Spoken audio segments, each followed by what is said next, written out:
Bro kabaddi league season 12 மேலும் ஒரு teams தங்களோட கேப்டன் யாருங்கிறத அஃபிஷியலா அனௌன்ஸ் பண்ணியிருக்காங்க. அண்ட் கூடவே தமிழ் தலைவாசும் ஒரு ஹிண்ட் கொடுத்துருக்காங்க. ஹிண்ட்ல இருக்கிறது யாரு உங்களுக்கு இந்த வீடியோல சொல்றேன். மேபி இந்த வீடியோ பாக்குறப்ப அவங்க அஃபிஷியலாவே ஆயிருக்கலாம், இல்ல உங்களுக்கு தெரிஞ்சிருக்கலாம்.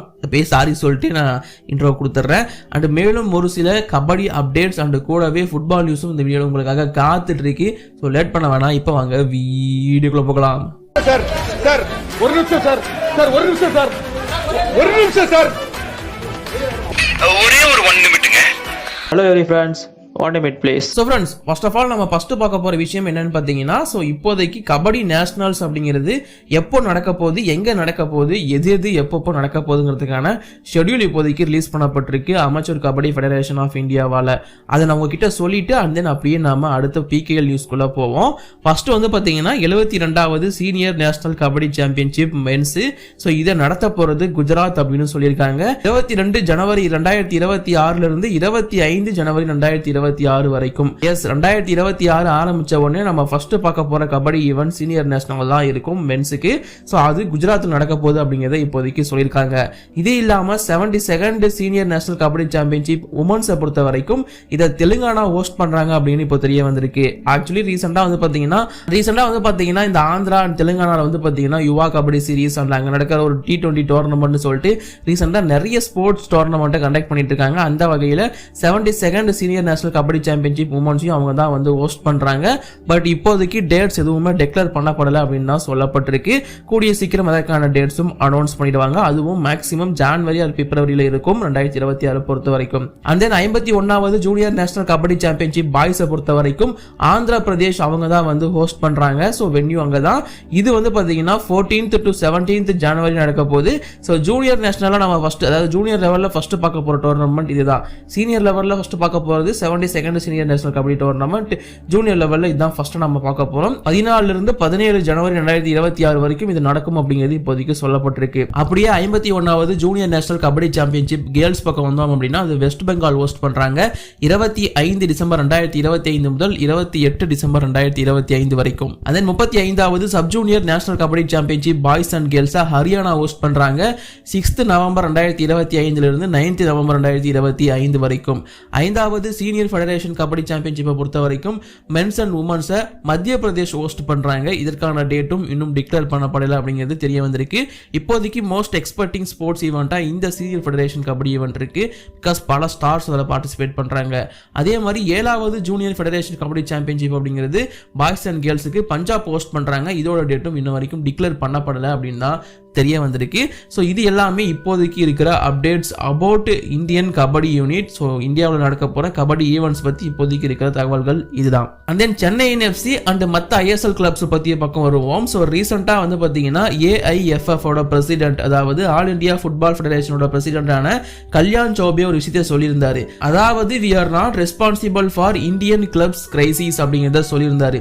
என்ன சொல்லியிருந்தாருன்னு பார்த்தீங்கன்னா, இந்தியாவில் இருக்கிற ஃபுட்பால் கிளப்ஸில் இருக்கிற கிரைசிஸ், அதாவது அவங்களுக்கு பற்றாக்குறை இருக்குன்னா அதுக்கு நாங்கள் காரணம் கிடையாது, அவங்களோட வீழ்ச்சிக்கு நாங்கள் காரணம் கிடையாது அப்படிங்கிற மாதிரி தான் அவர் மென்ஷன் பண்ணியிருந்தாரு.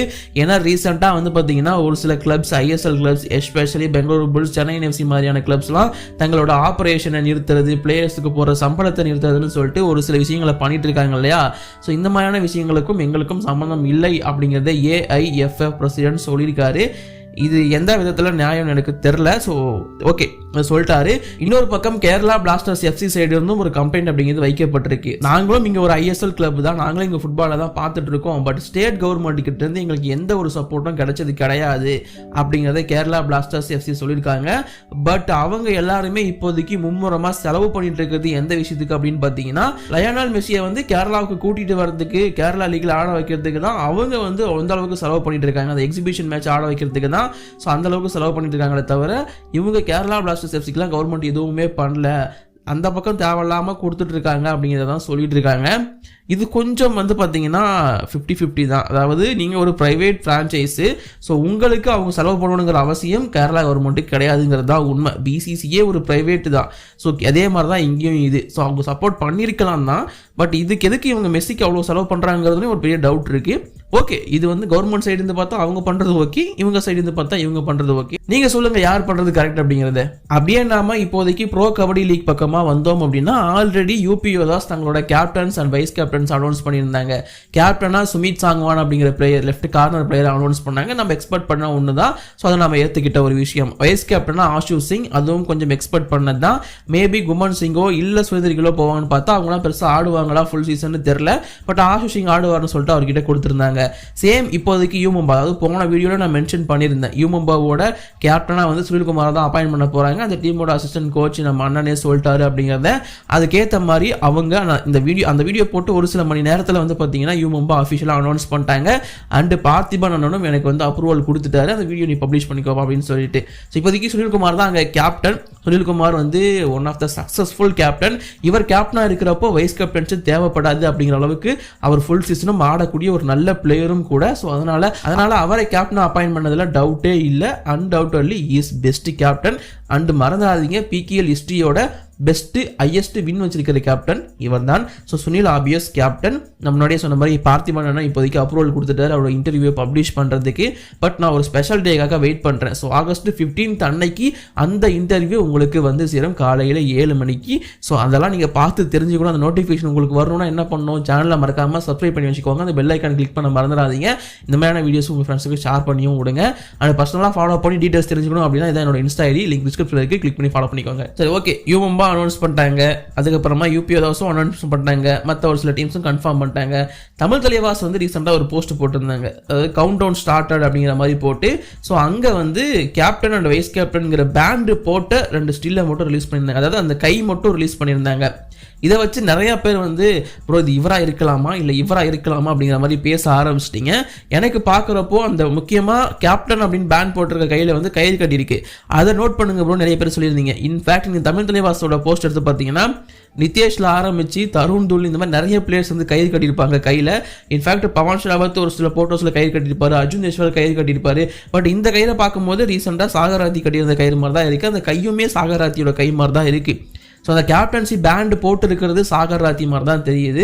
வைஸ் கேப்டன் பேண்டு போட்டு இருக்கிறது பவன் ஷராவத் மாதிரி தெரியுது. ஸோ இப்போதைக்கு இது சாகர் அண்ட் பவன் மாதிரி தெரியுது. அர்ஜுனா கூட இருக்கலாம், என்ன வேணால் நடக்கலாம். But captain and vice captain confirm ஆகிறது உறுதி. இந்த 3 பேரில் 2 பேர் இருக்க போகிறாங்க. ஸோ அந்த 2 பேர் இருந்தால் நல்லா இருக்கும், கேப்டன் அண்ட் வைஸ் கேப்டனா அப்படிங்கிற உங்களோட ஒப்பீனியனை மறக்காம எனக்கு கமெண்ட் பண்ணுங்க. கண்டிப்பாக நானுமே பார்த்து தெரிஞ்சுக்கிறேன். ஸோ உங்களோட ஒப்பீனியன் என்ன அப்படிங்கிறத கிளம்ப போகிறேன். Bye bye, thank you. வீடியோ பிடிச்சிருந்தா லைக் பண்ணுங்கள், ஷேர் பண்ணுங்கள். என்னோட குற்றம் குறைகள் எதுவாக இருந்தாலும் கீழே கமெண்ட் பண்ணுங்கள். Thank you.